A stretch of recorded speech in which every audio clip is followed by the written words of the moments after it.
नमस्कार। टुडे हिमाचल में आपका बहुत बहुत स्वागत है। मैं हूं आपके साथ भावना रनौट और चलिए देखते हैं दोपहर की बड़ी खबरों को फटाफट।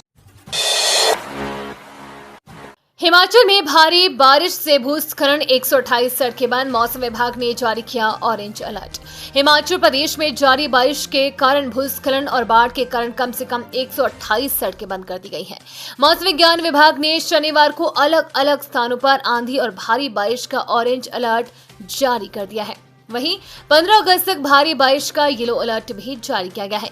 विभाग ने शनिवार तक मंडी, बिलासपुर, सोलन, सिरमौर, शिमला और कुल्लू जिलों के अलग अलग हिस्सों में कम से कम मध्यम बाढ़ के खतरे की चेतावनी दी है। ऊना, हमीरपुर, कांगड़ा, मंडी और सिरमौर जिलों में अलग अलग स्थानों पर भारी से बहुत भारी बारिश होगी। साथ ही लोगों को भी सतर्क रहने को कहा गया है। मॉनसून से इस साल 900 करोड़ रुपए का नुकसान, केंद्र से नहीं मिली राहत। सीएम सुक्खू ने बीजेपी पर कसा तंज। मुख्यमंत्री सुखविंदर सिंह सुक्खू ने कहा कि राज्य में मॉनसून से अब तक 900 करोड़ रुपए का नुकसान हुआ है। प्रभावित परिवारों की सहायता के लिए राज्य को केंद्र सरकार से कोई वित्तीय सहायता नहीं मिली है। जल शक्ति विभाग ग्रामीण क्षेत्रों में 50,000 रुपए से अधिक आय वाले परिवारों से 100 रुपए प्रति कनेक्शन शुल्क लेगा। इस निर्णय से समाज के कमजोर वर्ग पर कोई प्रभाव नहीं पड़ेगा। इससे पहले सीएम सुक्खू से शुक्रवार को शिमला में पूर्व विधायक राकेश सिंघा के नेतृत्व में लुहरी और सुन्नी जल विद्युत परियोजना प्रभावितों के एक प्रतिनिधिमंडल ने भेंट कर मांगों से अवगत करवाया। मुख्यमंत्री ने कहा कि पूर्व भाजपा सरकार ने प्रदेश के लोगों के हितों की अनदेखी की, लेकिन वर्तमान राज्य सरकार प्रदेश के लोगों को उनका हक दिलाने के लिए हर संभव प्रयास कर रही है। महिलाओं को अब एचआरटीसी में नहीं मिलेगी 50% छूट, स्कूली बच्चों के लिए भी तय होगा किराया। हिमाचल प्रदेश में महिलाओं को बस किराए में 50% छूट को घटाकर 25% करने की तैयारी है। हिमाचल पथ परिवहन निगम को घाटे से उबारने की कवायद के तहत सरकार का फैसला लेने जा रही है। इसके अलावा प्रदेश के सरकारी स्कूलों के बच्चों के लिए एचआरटीसी बसों में निःशुल्क सफर के स्थान पर न्यूनतम किराया तय करने पर भी विचार हो रहा है। वीरवार को हुई मंत्रिमंडल की बैठक में इसे लेकर चर्चा हुई है। निगम का प्रति किलोमीटर बस संचालन का खर्चा करीब 80 रुपए है, जबकि आय बेहद कम है।